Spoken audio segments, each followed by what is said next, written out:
Malaysia muncul juara keseluruhan dengan jumlah pungutan 401 pingat. 159 daripadanya emas. Mereka diikut rapat Thailand dengan 126 emas, sementara Vietnam pula membawa pulang 66 emas, beza 16 pingat berbanding dengan Malaysia. Sementara itu, tiada sebarang kata putus berjaya dicapai antara Persatuan Sukan Elektronik Malaysia dan Majlis Olimpik Malaysia di mesyuarat pra-pemilihan Kesukan Asia kerana beberapa faktor yang masih belum dapat diselesaikan.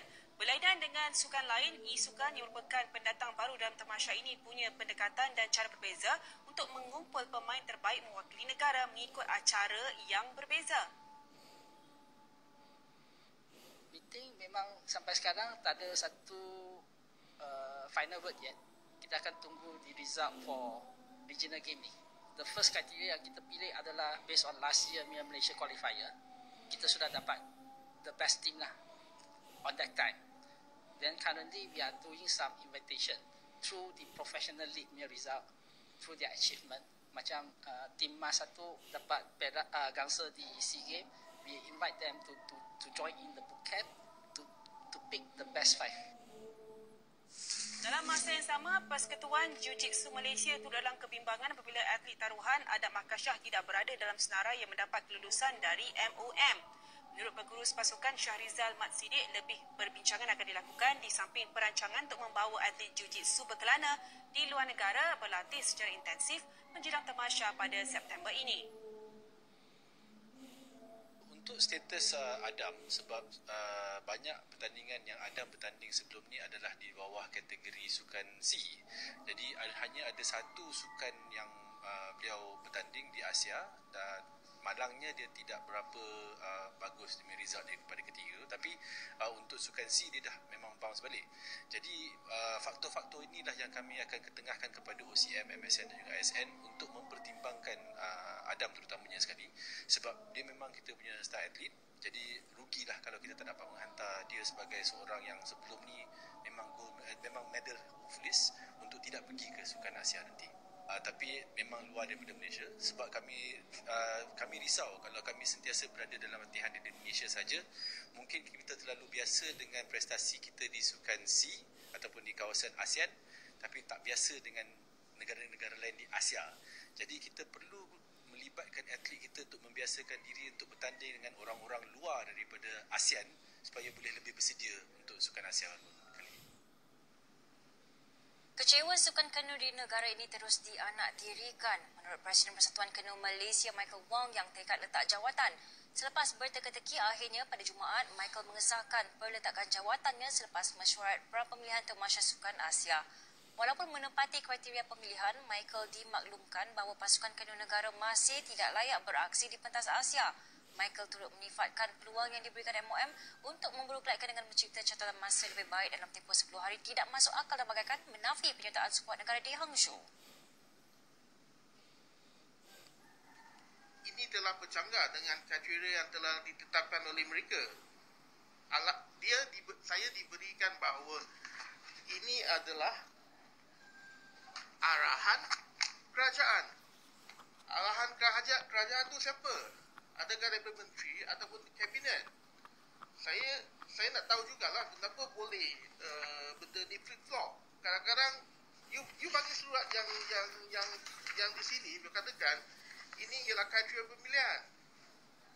Dan atlet saya baik dalam 3 tahun lepas sejak 2019 lagi kita dah berada di kedudukan nombor 4 semasa di Filipina. Jadi saya tak faham apa sebenarnya yang tengah berlaku. Adakah negara kita menuju ke satu tahap yang hari ini kita buat benda ni, esok kita buat benda lain?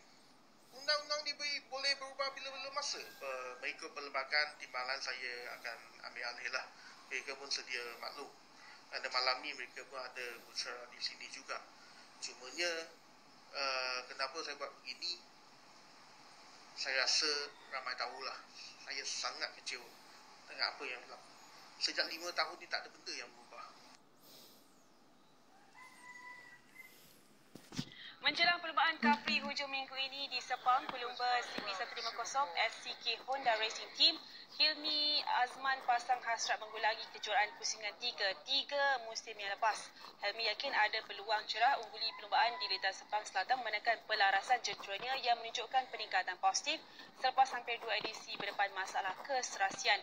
Pada edisi tahun 2020, Helmi yang menjuarai 4 pusingan mengumpul 143 mata sekaligus bergelar juara keseluruhan musim 2020.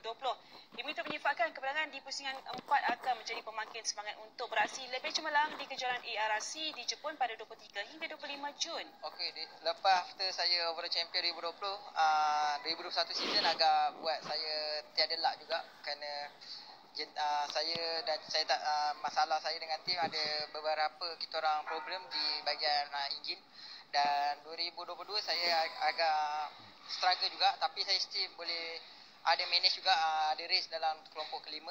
So kat situ saya macam mana cakap, saya masa last round di Batu Kawan lah 2022 pun saya ada podium. Saya finish nombor 4 just yang bila after result tu keluar saya tiba-tiba naik nombor 3. So itu yang saya dinantikan untuk nak podium, tapi kalau boleh untuk tahun ni saya mencari podium untuk usaha saya sendiri lah. Saya ada pengalaman di Asia Road Racing, iaitu saya pernah juarai Underbone 150 2018.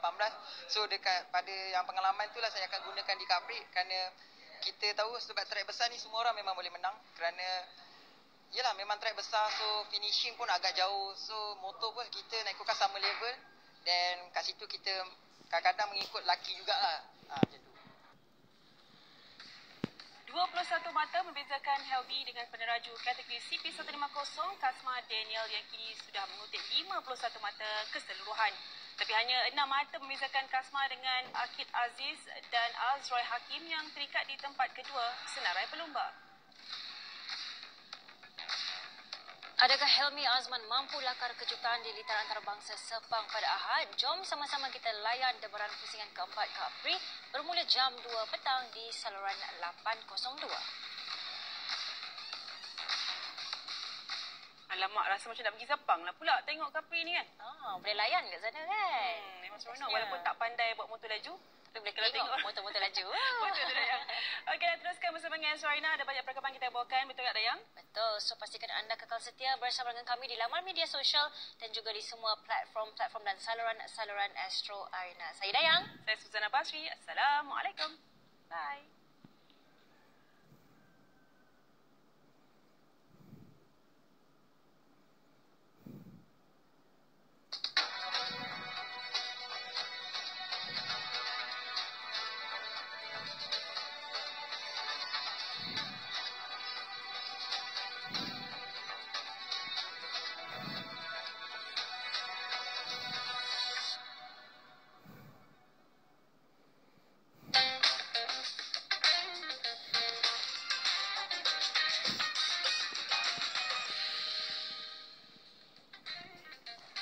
Hello and good evening. I'm Melissa Idris. Welcome to Consider This.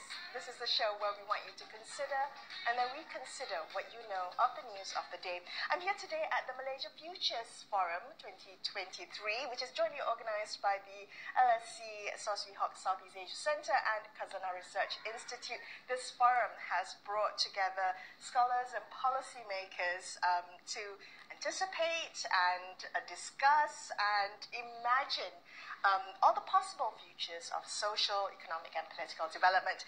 And one of the thought leaders that it's brought to town today is Professor Dr. Danny Quah. He's a Lee Ka-shing Professor in Economics and Dean of the Lee Kuan Yew School of Public Policy at NUS, the National University of Singapore. Welcome, Danny. Thank you so much for being on the show with me tonight. I mean, there's so much to discuss with you, but I would like to maybe start our conversation looking at the global power shifts that we're seeing. So much has been said about the shift away from traditional power structures and the emergence of new actors on the global stage.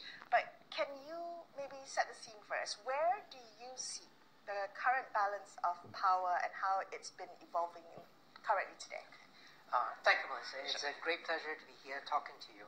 I think when we think about the shift in global power, we begin with the idea that there has been an international system in place that has worked well. I mean, there's been, as with everything else, there are imperfections, but it's worked relatively well. And that was a system where the United States was the benevolent, hegemonic center of the world, and it was the world's security officer. It took care of disruptions in the world. It was the world's banker. It was the world's lender of last resort. If there were financial challenges, it could step in and tide us over. It's been a system that's worked with America at the center of it. I think one of the reasons many people think there's a disruption of that, is the rise of China. The rise of China in the first instance as an economic superpower. For practically every country in the world, our number one trading partner now is China. China's growth is a big factor in the growth of our own economy, wherever we are in the world. And that naturally leads to people, observers, asking the question, is China the new geopolitical center of the world? Now, if that were the only question people were asking, then